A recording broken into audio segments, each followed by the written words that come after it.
My name is David Casella, nurseryman at Earthworks, and I'm going to discuss the queen palm with you today, or scientifically known as Syagrus Romanzoffiana. Syagrus is the genus name, Romanzoffiana is the species name.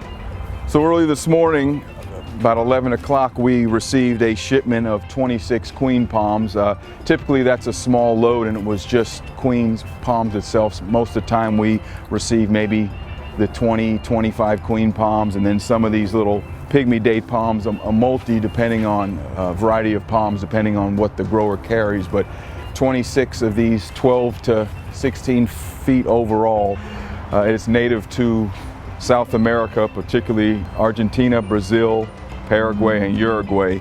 It's a fast-growing palm, growing anywhere from 1 to 3 feet per year, provided that it's fed properly quarterly with premium palm fertilizer, particularly high in potassium and magnesium, which our Florida soils lack. These are the old leaf bases where the previous fronds were, and after they get a little more time and age and growth, these will actually peel off like a banana peel, and then you'll have your permanent gray wood trunk there. You can see the ring scars where the leaf bases formerly were attached. Now what I'll do is, since these are ball and burlap, the plastic's kind of wrapped tightly towards the trunk, so I'll stretch it a little bit so when we go to water it, the water will get into the root ball and won't just run off the plastic, because that's very important since transpiration's setting in now, meaning water loss in the root system. Since they've been transplanted, they have no source of water since they're self-sustaining now, so we've pretty much got to water them maybe 4 or 5 times a week now. But we have been receiving a lot of rain, but I definitely want to ensure these bags are pulled back so we can get the proper amount of water. And yes, it is December 12th, in the middle of December. We do plant them, deliver and install them and plant them this time of year. They're cold hardy. They can tolerate temperatures into the low 20s depending on the duration, the health of the tree at the time, and what the minimum temperature is. But they seem to fare well here in North Florida. I've got some customers up in southern Georgia that have had them for years, 15, 18 years, and they're probably 25 to 30 feet in height now. So they're a lot more cold hardy than most palm books, texts, and encyclopedias rate them as. They're rated as a zone 10A palm, which is no lower than a minimum of 30 degrees, but I've seen them take nearly 8 to 10 degrees lower than that. So very dark green lacy leaf. It has the pinnate, P-I-N-N-A-T-E type of leaf, and it's very tropical looking for northern Florida, since most of the palms that are native in northern Florida have the palmate or the fan leaf, so we get a little variation in contrast with the feathery pinnate look.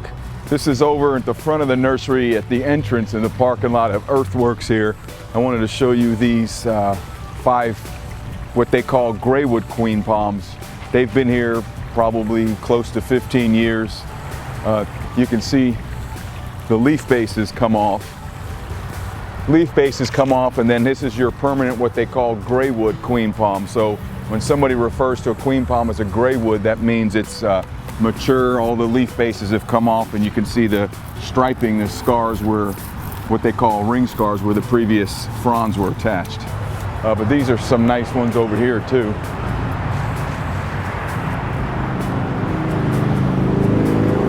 Beautiful gray wood, like concrete pillars. They'd go nice on either side of a driveway or an appropriate space. And one thing about queens too, one with this stature looks good as a specimen palm, meaning standalone, or they also look wonderful in groups, especially when they're younger, like the earlier in the video that I showed you, those ones that we stock in the back, the 12 to 16 feet ones. Occasionally they need a trimming, maybe once to twice a year at most. You can see the older fronds. This one hasn't been trimmed in years, so there's probably 6 brown fronds that need to come off some bases. And then every year at this age, they put out an inflorescence or a flower.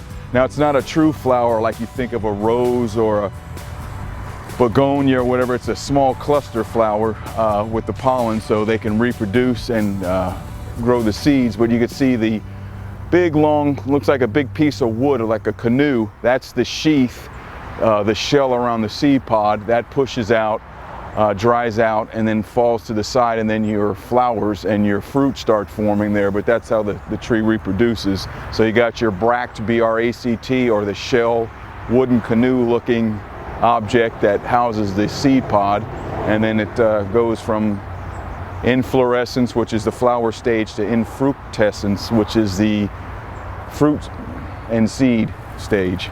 A lot of questions I get asked this time of year from customers when they come in and look at palms or for any other plants or shrubs is it okay to plant this time of year? Because we can get down into the upper 30s and 40s, but question is, yes, we plant these 12 months out of the year. Of course, not as frequently this time of year because business slows down during the end of the season and the holidays. People are gearing up for their holiday travel and so forth, but we do deliver and install them this time of year.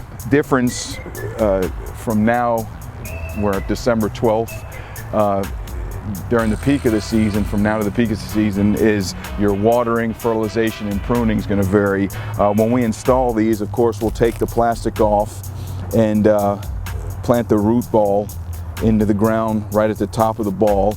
And it's okay if it's up a little bit, if it has to be elevated. We prefer the palm to be planted too shallow rather than too deep where it's buried up to the trunk. So anyway, you want to water this once it's installed. Even if there's irrigation at the resident's house, we definitely recommend that you bring out a hose and hand water. It's very important initially, usually the first 30 to 60 days that it's in the summer, water just about every day. This time of year, probably about 3 times a week with the temperatures in the 40s at night and so forth. The lower angle of the sun, the evaporation rate in the soil is a lot less than it would be, say, in June or July at our peak summer months. We're located at 12501 Beach Boulevard in Jacksonville, Florida. Thank you.